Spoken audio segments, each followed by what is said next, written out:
Добрый день, дорогие ребята. Приезжайте к нам на реабилитационный центр. Примите решение изменить свою жизнь.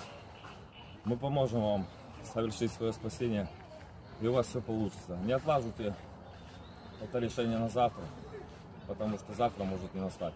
Есть множество примеров, когда люди отлаживают что-то на завтра, и на следующий день их дыхание оно прекращается. Я приглашаю каждого из вас по указанному номеру телефона в наш дом спасения, и мы будем всеми усилиями, всеми возможными рычагами помогать вам меняться и бороться со своей жизнью.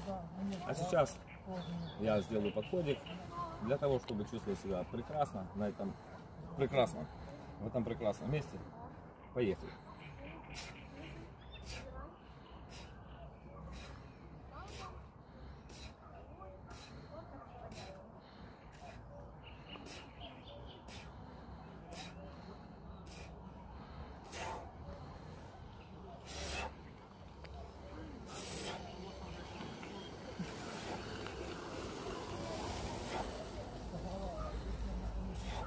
Хорош, выключи.